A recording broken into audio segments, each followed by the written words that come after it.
तो जैसा कि आप देख रहे हैं एक नया फंड आया हुआ है एंड वो एचडीएफसी लाइफ लेकर आई है जिसका नाम है डिस्कवरी फंड। डिस्कवरी फंड से मालूम पड़ता है बहुत कुछ डिस्कवर करते होंगे, बट हम जानेंगे कि क्या ये आपके लिए बेनिफिशियल होगा या नहीं, और अगर नहीं है तो कैसे हमें स्किप करना चाहिए, अगर हाँ है तो क्या हमें इसमें एसआईपी स्टार्ट करनी चाहिए, हाँ या ना, लेकिन शुड बी वाई और नॉट। हम इस टॉपिक पर डिटेल में बात करेंगे। तो सबसे पहले हम समझते हैं कि कौन से ऑप्शंस को हमें चूज करना चाहिए।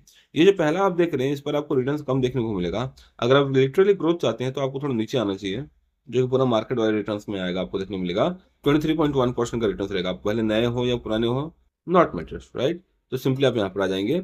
अब क्यों आपको इसमें ही ध्यान देना चाहिए, इन्वेस्टमेंट करना चाहिए, अगेन इस पे पर्सनली बात करना ज़्यादा बेटर होगा, बिकॉज हर किसी को ये बेनिफिट देना थोड़ा सा, क्योंकि हर कोई समझ भी नहीं पाता है ना, तो फिर अगेन मैं ही उल्टा फंस जाऊंगा, right.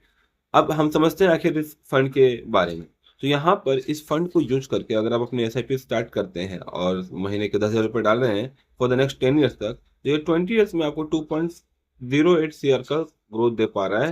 As per last 7 years का रिटर्न 23.1% का बेसिस पे। अब हम चलते हैं, समझते हैं इस फंड के बारे में। तो टॉप 500 स्टॉक्स के बीच में से आपको यहाँ पर देखने को मिलेगा कुछ सिलेक्टिव स्टॉक्स को सिलेक्ट किया जाता है। तो यहाँ पे कौन कौन से स्टॉक्स हैं, तो लार्ज कैप रहेगा, मिड कैप रहेगा, स्मॉल कैप रहेगा। टॉप 500 कंपनीज हो गए, right.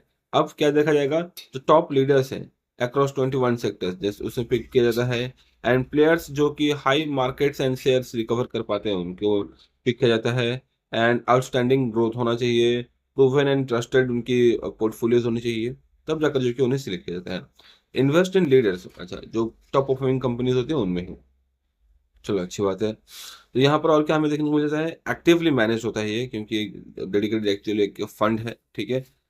The active fund management portfolio is mentioned and adjusted the size opportunities manage risk and AIIMS. चलो ठीक है, अच्छी बात है। हमें यहाँ पे एडिशनली क्या क्या मिलता है, तो 12 लाख का लाइफ कवर देखने को मिल जाएगा। जो भी मैच्योरिटी आती है वो कंप्लीट हमें टैक्स फ्री देखने को मिल जाएगा। एसेट अंडर मैनेजमेंट है इनका 3.5 लाख करोड़ का। पार्सल विड्रॉवल भी आप कर पाते हो, लेकिन साल में 4 बार आप पार्सल विड्रॉल कर पाते हो, लेकिन आफ्टर 5 ईयर।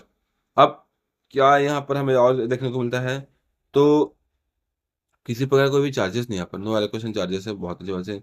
आप स्विच भी कर पा रहे हो मल्टीपल टाइम। इनबिल्ड आपको एक्सीडेंटल डेथ बेनिफिट देखने को मिल जा रहा है। Inbuilt accidental death and permanent disability देखने को मिल जा रहा है। इनबिल्ड लाइफ कवर है 12 लाख रुपए का।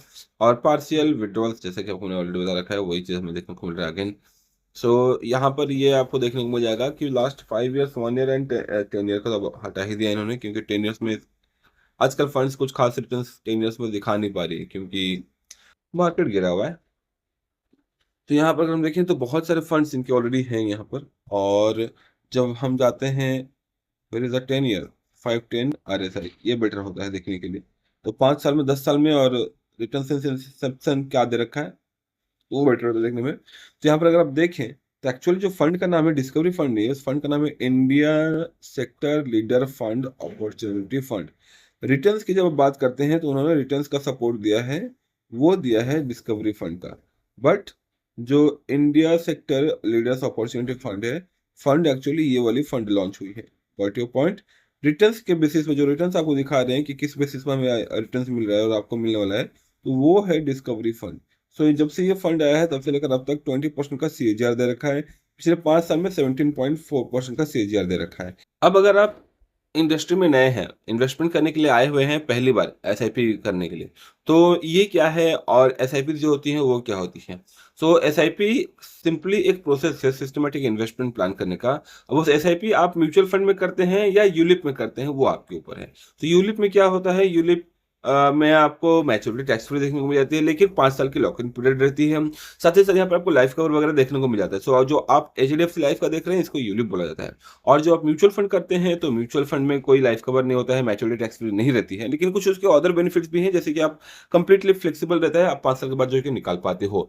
और इसके साथ ही साथ जब आप 5 साल के अंदर जब आप निकाल पाते हो, तो 5 साल के अंदर जब भी आप चाहो तब निकाल सकते हो।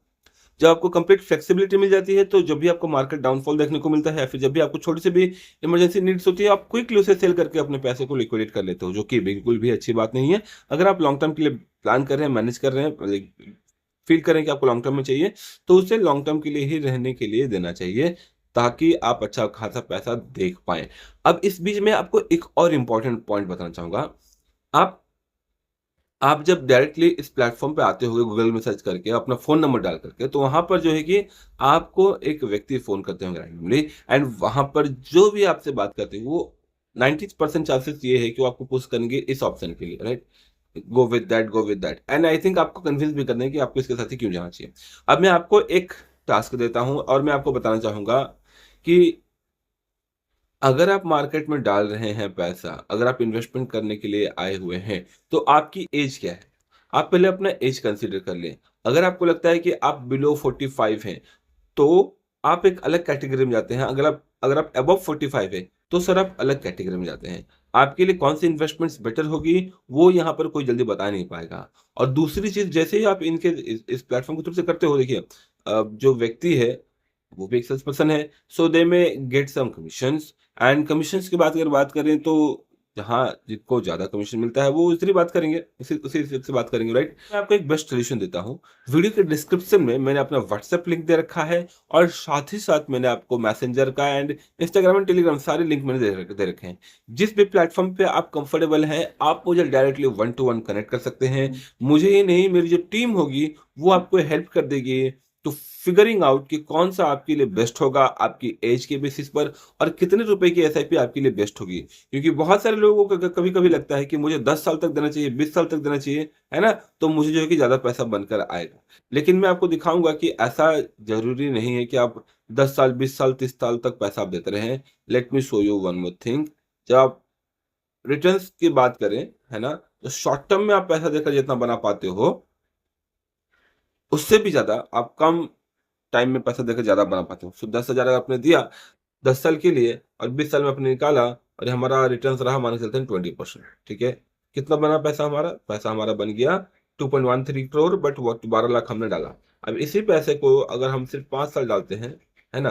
टोटल हमने जमा कितना किया था? 12 लाख रुपए, है ना? तो 12 लाख रुपए अगर हमको जमा करना है, 12 पच्चीस 60 तो हमें जो है कि इन्वेस्टमेंट अपनी बढ़ानी होगी। अब थोड़ी ज़्यादा नहीं, एटलीस्ट अगर हम 15,000 बढ़ा देते हैं महीने का, ताकि एटलीस्ट हमने जितना जमा किया था 10 साल में वही हम 5 साल में जमा कर पाएँ। तो अगर हम टोटल देखें तो 9 लाख रुपए हमारा जमा हो रहा है, 12 लाख रुपए भी नहीं। बट हमारा कितना बन रहा है 20 साल में 2.28 सीआर। 5 साल में हमने जमा किया टोटल 9 लाख रुपए, बट हमें जो मिल रहा है 2.28 सीआर। अब यही पहले हमें कितना मिलता था?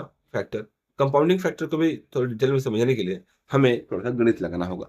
सो करेंटली ये मैथ को समझाना और आपके जो प्रायोरिटी लिस्ट है, आपकी जो नीड्स है उसके साथ फुलफ़िल करना सबके बस की बात नहीं है। तो मैं बता दूँ मैं इस फ़ील्ड में काफ़ी लंबे समय से लाइक अपनी एक्सपर्टीज़ देख रहा हूँ मैं। फंड्स को भी मैनेज कर रहा हूँ, काफ़ी सारे लोगों के मैं पोर्टफ़ोलियो भी मैनेज करता हूँ, देखता हूँ कि आखिर उनकी कैसे चल रही है, then I I give them service, right?